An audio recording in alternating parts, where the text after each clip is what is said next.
अब मुझसे ये ठंड और बर्दाश्त नहीं हो रही है जी। अगर कंबल नहीं मिला तो मेरे पेट में पल रहे बच्चे को कुछ नुकसान ना हो जाए। थोड़ी हिम्मत रखो भाग्यवान, मैं कुछ ना कुछ जरूर करूंगा, तुम चिंता मत करो। मैं तुझे और तेरे पेट में पल रहे हमारे बच्चे और गोलू को कुछ नहीं होने दूंगा। तुम मेरे पर भरोसा रखो। ऐसा कैसे होगा जी? हमारा घर आपके भाई ने धोखे से छीन लिया। इस कड़ाके की ठंड में न छत है न कपड़े। इस टूटी झोपड़ी में कैसे गुजारा होगा? इसमें इतने छेद है कि सारी ठंडी हवा हमारे घर में आ जाती है। इसकी वजह से घर में भी बहुत जोर की ठंड लगती है। ऐसे में तो हम ठंड से मर जाएंगे जी। तुम सही कह रही हो, मेरे अपने ही मेरे दुश्मन निकले। अब कैसे तुम लोगों को इस ठंड से बचाऊं, कुछ समझ में नहीं आता। मुश्किल से ये मिट्टी और घास की झोपड़ी बनाई है। हाँ पिताजी, मेरे इस पतली सी टी शर्ट में सर्दी नहीं रुक रही। मुझे बहुत ठंड लग रही है, मुझसे बर्दाश्त नहीं हो रहा।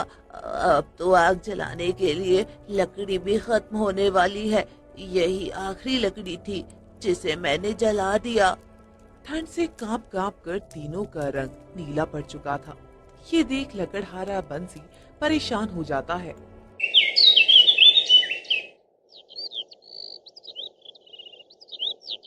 तुम चिंता मत करो, मैं कुछ करता हूँ। बंसी जल्दी से कुछ लकड़ियाँ जला देता है, जिसकी गर्मी से गोलू और आरती की तबीयत थोड़ी संभल गई थी और वो सो गए थे।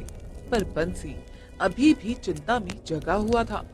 अगर मैंने जल्दी कुछ नहीं किया तो मेरी गर्भवती पत्नी कहीं संकट में न पड़ जाए, और गोलू छोटा है, सर्दी बर्दाश्त नहीं कर पाएगा। नहीं, मुझे कुछ करना होगा।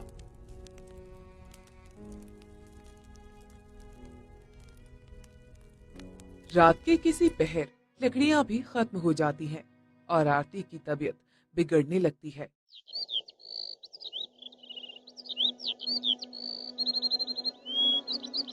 किसी तरह सुबह हुई, मगर आरती की तबीयत बहुत ज्यादा खराब हो गई। हाजी सुनते हो, ठंड ने इतना परेशान किया है कि अब शरीर गवाही नहीं दे रहा। ठंडी हवा जैसे शरीर को झकझोर रही है। रात से ही आग बुझ गई है, लकड़ी भी खत्म हो गई है और मेरी तबीयत बहुत ज्यादा खराब हो रही है। अगर सर्दी से नहीं बची तो शायद मैं मर जाऊंगी। हाँ, तुम्हारी तबीयत तो बहुत ज्यादा खराब है। मैं कुछ न कुछ तो इंतजाम करके जल्द घर लौटूंगा। तुम बस अपना और गोलू का ख्याल रखना, तुम्हें कुछ नहीं होगा। तुम बिल्कुल चिंता मत करो। लेकिन आप जाएंगे कहाँ जी? कोई इस ठंड में हम गरीबों की मदद नहीं करेगा। तुम चिंता मत करो, मैं जल्दी ही आता हूँ। लकड़हारा बंसी तुरंत ही अपने घर से निकल जाता है।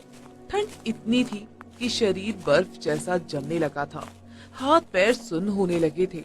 गांव के आदमी अपने अपने घर में दुबक कर बैठे थे और किसी किसी ने अपने द्वार पर आग जला रखी थी, जिसे वो ताप रहे थे।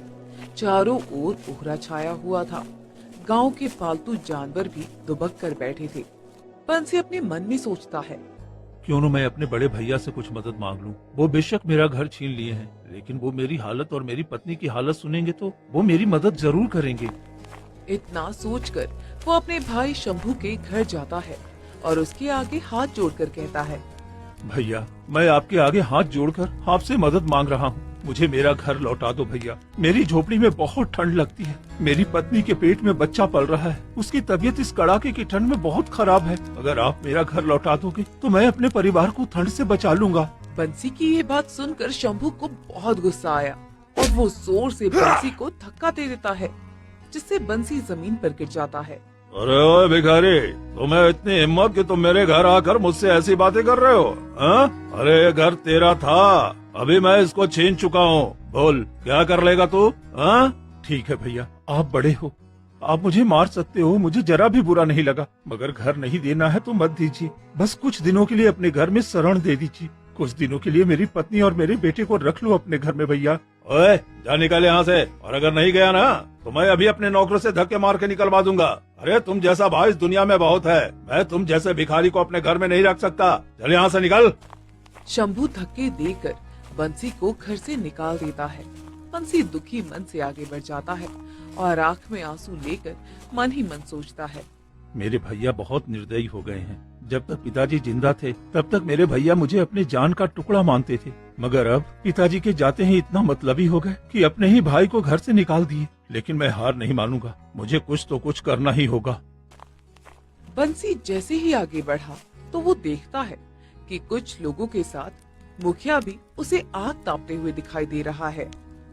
मुखिया जी बड़े नेक इंसान हैं। पूरा गांव उनकी बात मानता है। अगर मैं मुखिया जी से मदद मांग लूं तो वो जरूर कुछ मदद कर देंगे। अरे ओ बंसी, क्या सोच रहे हो? हाँ, यहाँ पर हाथ पैर सेक ले, ठंडा बहुत है, तुझे ठंड भी लग सकती है। नमस्ते मुखिया जी, मेरी कुछ मदद कीजिए। आपके एक इशारे पर गांव के सारे लोग अपनी जान वारते हैं। मेरी मदद कीजिए। मेरी पत्नी गर्भवती है और वो बहुत बीमार है। अगर आप कुछ रहने का ठिकाना और कुछ गर्म कपड़े दे दें तो बहुत अच्छा रहता, नहीं तो ठंड की वजह से मेरा परिवार खत्म हो जाएगा। बोल तो सही रहा है। मेरे पास एक खाली घर पड़ा हुआ है और मैं तुम्हें दे दूंगा, पर मेरी एक शर्त है भाई। मुझे आपकी हर शर्त मंजूर है, जो आप बोलोगे मैं करूँगा। ठीक है फिर। मैं तुम्हारी पत्नी को बहुत दिनों से पसंद करता हूँ, वो बहुत सुंदर है और तेरी पत्नी पे आधा हक मेरा भी होगा। अरे बहुत सुंदर है तेरी पत्नी और मुझे तो वो बहुत पसंद है। देख, तेरी पत्नी की देखभाल भी हो जाएगी, उसका खर्च भी उठा लूंगा। बोल मंजूर है क्या? हा? अरे आधी पत्नी तेरी भी रहेगी और आधी मेरी भी रहेगी। ये सुनकर बंसी गुस्से में अपना आपा खो देता है और गुस्से से मुखिया का गिरेबान पकड़कर उसे बुरी तरह पीटने लगता है। ये तूने अच्छा नहीं किया मुखिया, मेरे घर की इज्जत पे नहीं जाना चाहिए था तुझे। अगर सच में मैं परेशान नहीं रहता ना तो मैं तुझे यही मार डालता। तेरी इतनी हिम्मत, तूने मुझे इतनी बुरी तरह से पीटा। अब देख मैं तेरे साथ क्या करता हूँ। सुनो मेरे गांव वालों, अब इसके साथ वो होगा जो मैं चाहूंगा। तो इसकी मदद नहीं करेगा, देखना ये और इसका परिवार ठंड से कांप कांप कर मर जाएगा। तब इसे मालूम चलेगा कि मुखिया से पंगा लेना कितना भारी पड़ता है। मुझे मारा, मुझे। बंसी वहाँ से गुस्से में चला जाता है।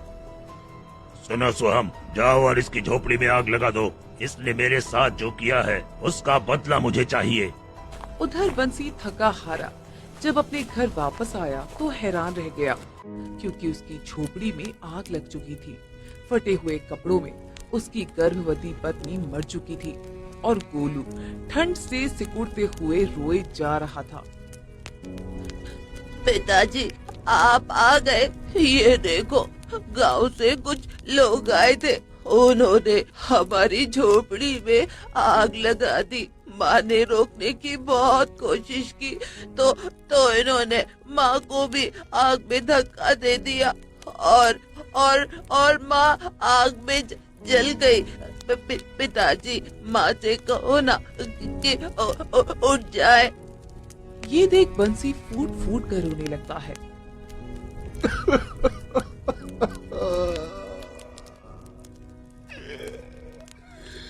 भगवान, ये क्या हो गया भगवान। किस्मत हम पर इतना अत्याचार कैसे कर सकती है। मेरी गर्भवती पत्नी और मेरा बच्चा क्यों मुझसे छीन लिया? क्यों भगवान, क्यों? क्या ये ठंड का मौसम हम गरीबों पर कहर बनकर आती है? आज बंसी टूट चुका था। वो आरती की मौत का जिम्मेदार खुद को मान रहा था। गोलू की भी ठंड से हालत बहुत खराब थी। जैसे तैसे वो आरती का अंतिम संस्कार करता है। आज हम गरीब हैं तो कोई मेरी पत्नी के अंतिम संस्कार में भी शामिल नहीं है।